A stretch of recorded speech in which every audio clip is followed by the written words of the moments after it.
to Ephesians 6:12. Until you have an understanding of this scripture we are about to read, you are a victim and a casualty in this world and in this life.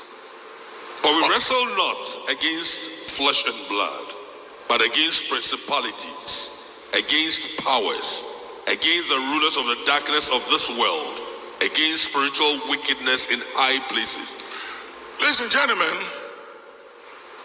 may I submit to you on authority that until you can make sense of Ephesians 6:12, until you have in-depth understanding of the workings of these cosmic powers, may I submit to you that this world is not ruled and controlled by the presidents and by those you see in authority.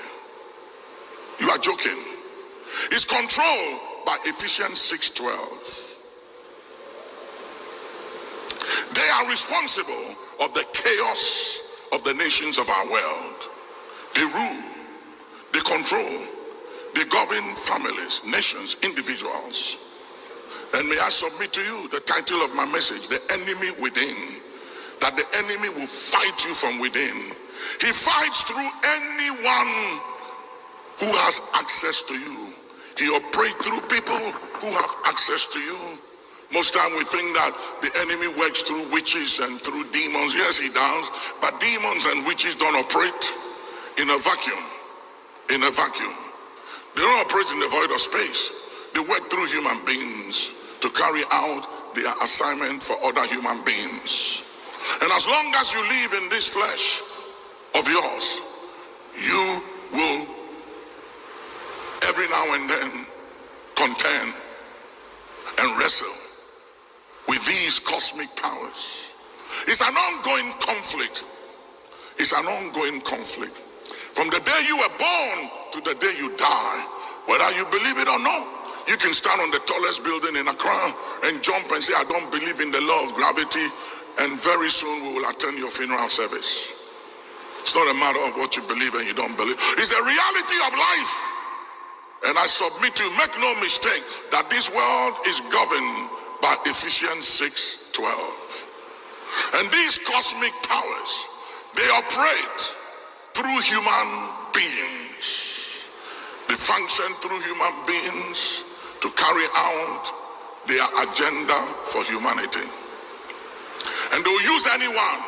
They will use your husband, your wife, your father, your mother, your brothers, your sisters, cousins, uncles, aunties, loved ones. It doesn't matter. They will use anyone, anything, to frustrate the will of God for your life, to sabotage God's destiny for your life.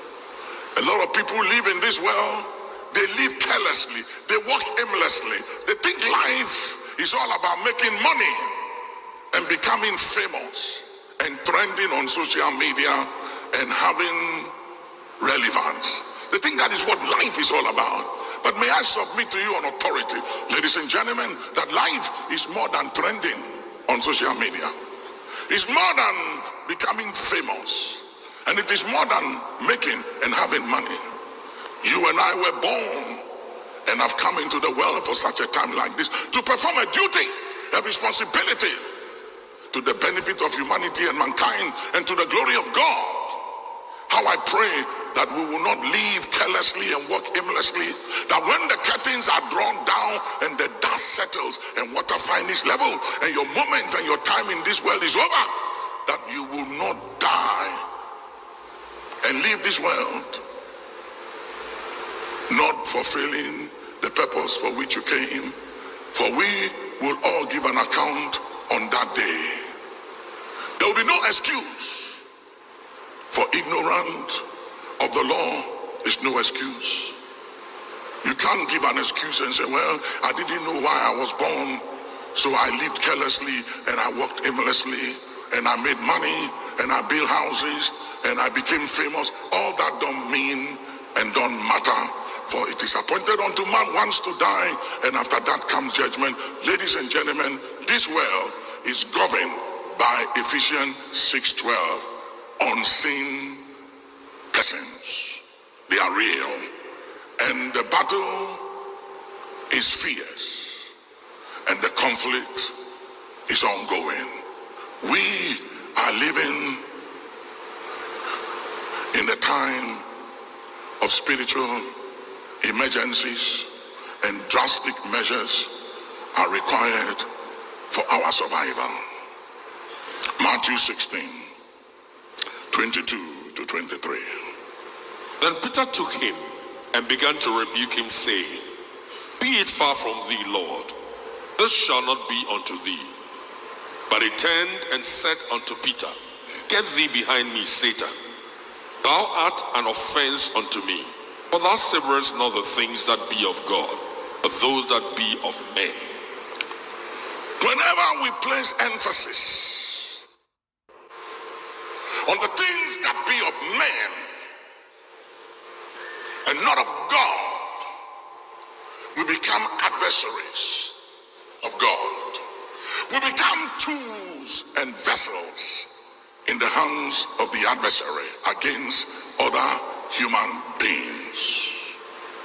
At this time, Jesus had met with his disciples, and he placed a question to them and said, Who do men say that I am? What is being said of me in town? Among all these intellectuals and brilliant men and women, who do they say that I am? And they said, some say you are John the Baptist.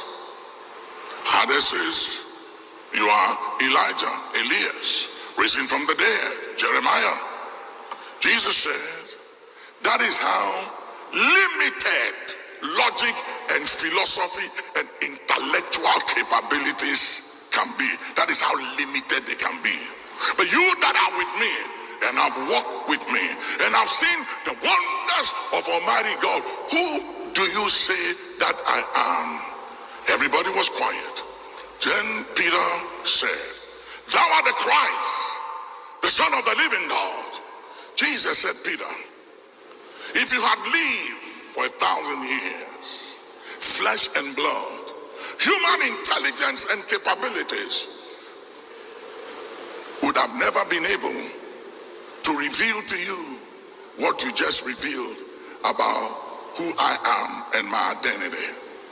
And he said, for flesh and blood has not revealed this unto you, but my Father which is in heaven. But ladies and gentlemen, understand that before this particular event here, the demons had always revealed who he was, but his disciples could not get it. Every now and then, when Jesus went to the synagogue or any community, the demons cried and said, Jesus, thou Son of the Most High God, have thou come to destroy us before our time? They knew who he was. They knew, the demons knew who he was. And it wasn't the Father or the Holy Spirit who revealed to the demons who Jesus was. They knew who he was because they were spiritual beings or supernatural beings, and the apostles were with him and didn't know who he was. The Bible said, henceforth know we no man after the flesh. It's dangerous to move with people, live with people, and they don't know who they are. I remember when I went to Bible school, there was a friend of mine that was with me, and he was operating with a familiar spirit. We went to Bible school together. We slept in the same dormitory together. We were friends. And when I got to a place when I became very serious with my spirituality and my spiritual life, I began to pray in certain realms and dimensions in the spirit, and I began to gain certain attitude in the realms of the spirit, and the Lord opened my eyes, and I realized that this friend I cared about so much and loved and prayed with was on assignment, that he was on assignment, being used by the adversary to get at me. And when I began to pray, he fell out of school and he left the Bible school because his cover was blown. he realized that he couldn't carry out his assignment and mandate when it comes to what God had called me to be. He left the school. We did everything for him to stay. He couldn't stay. But the Lord opened my eyes and I saw that he wasn't just a friend.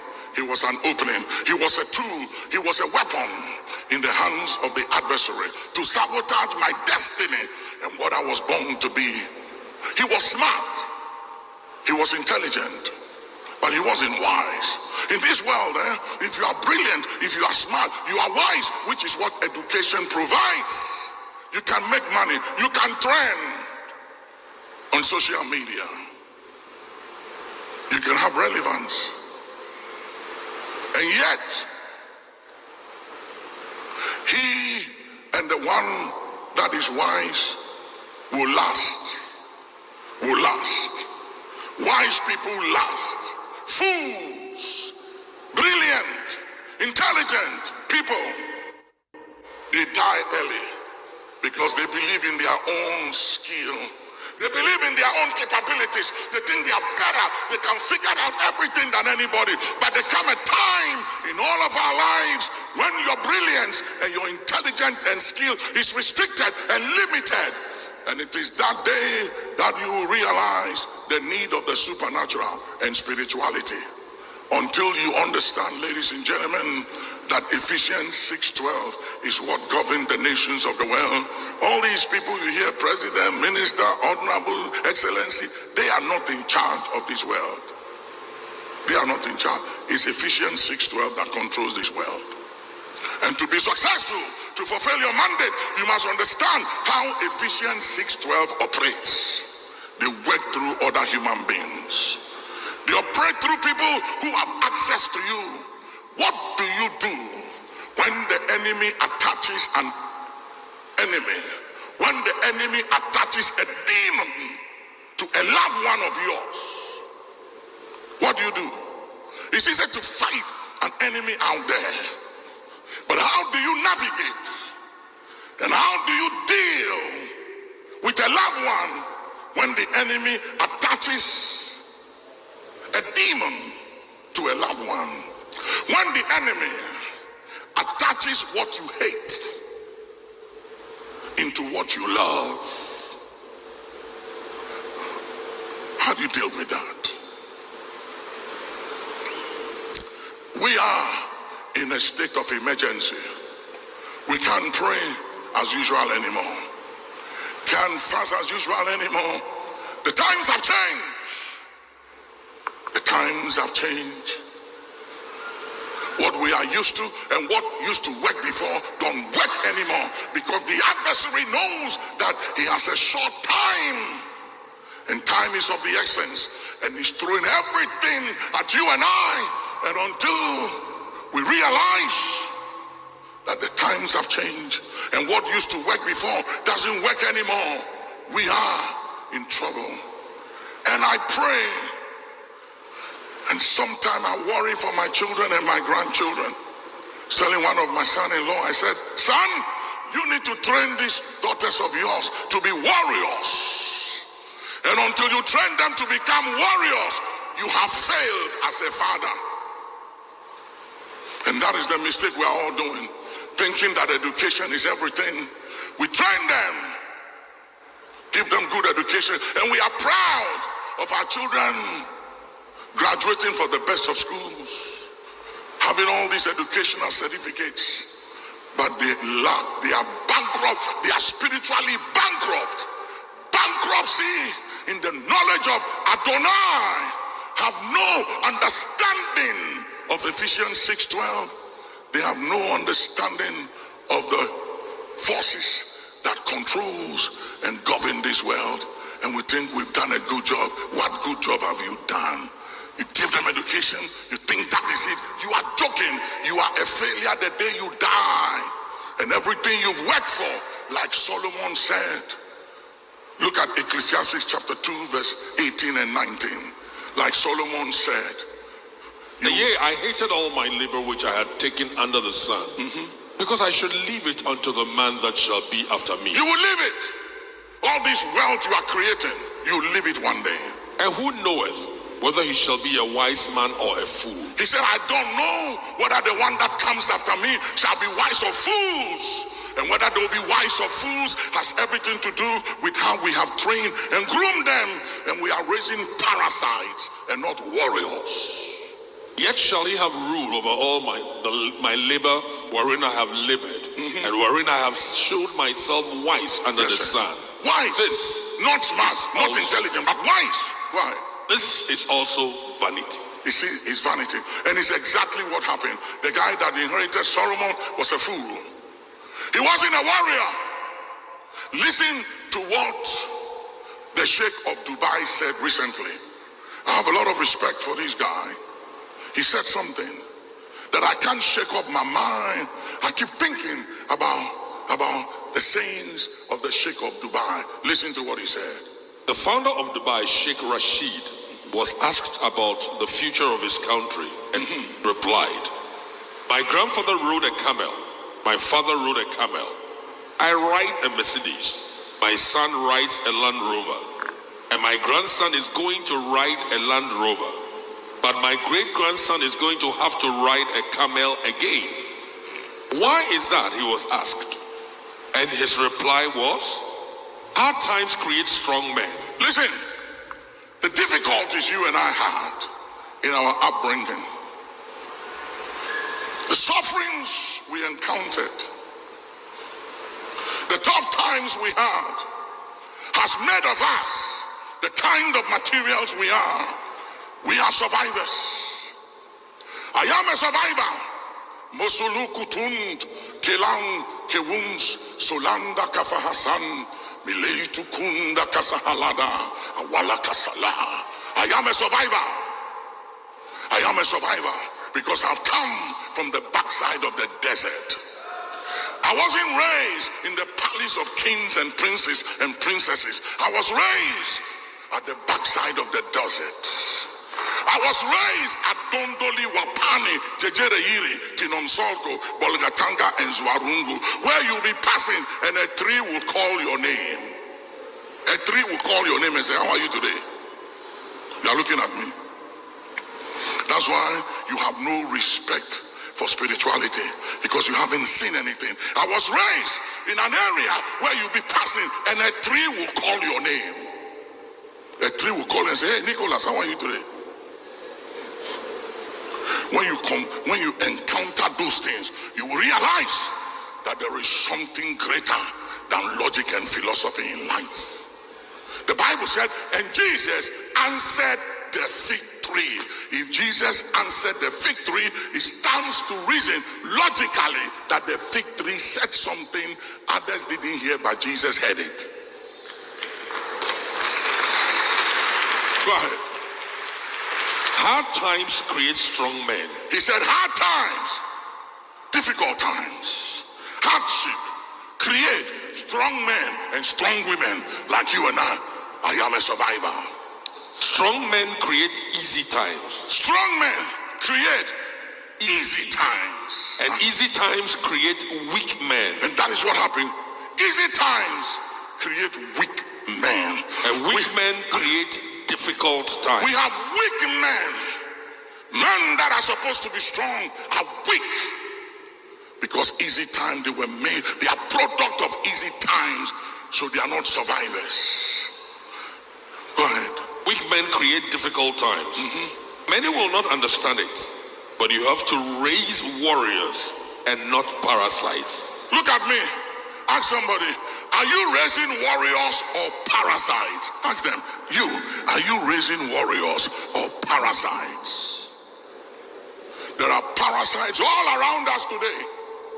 Parasites. They don't have what it takes to confront anything. In the midst of war and emergency, they still do business as usual. When drastic measures are required, Kadula, Kawasala, for the survival of future generation, they settle for the comforts of today at the expense of tomorrow's. Makulami Akusalaha. Go ahead. And add to that the historical reality that all great empires, listen carefully, the Persians, the Trojans, the Egyptians, the Greeks, the Romans, and in latter years the British, all rose and perished within 240 years. If you are a student of history, you will understand what is in the horizon. And when I say that the church and nations are in the state of emergency, you will understand and appreciate it. They were not conquered by external enemies. They rotted from within. America has now passed that 240-year mark, and the rot is starting to be visible and is accelerating. America. We are past the Mercedes and Land Rover years. The camels are on the horizon. Hear me, ladies and gentlemen, we're going back to the days of the camels, the days of the Range Rovers, and the days of the Mercedes and the BMW and the Rolls Royces are over.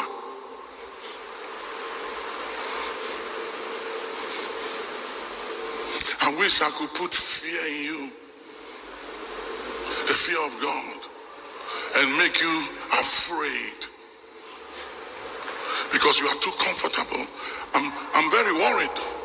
I'm very worried when I see the state of the church today, especially the charismatic church, the laxity, the insensitivity, the foolishness, the looseness, the covetousness in our pulpit and among our men and women of God, the envy, the striving, the sense of competition and wanting to be others and not fulfilling the great mission.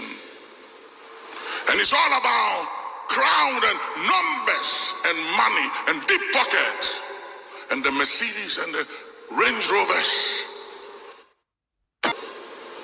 I worry about the future of the charismatic church. What shall become of us? When I see the kind of leaders we are raising, they are parasites. They are not warriors.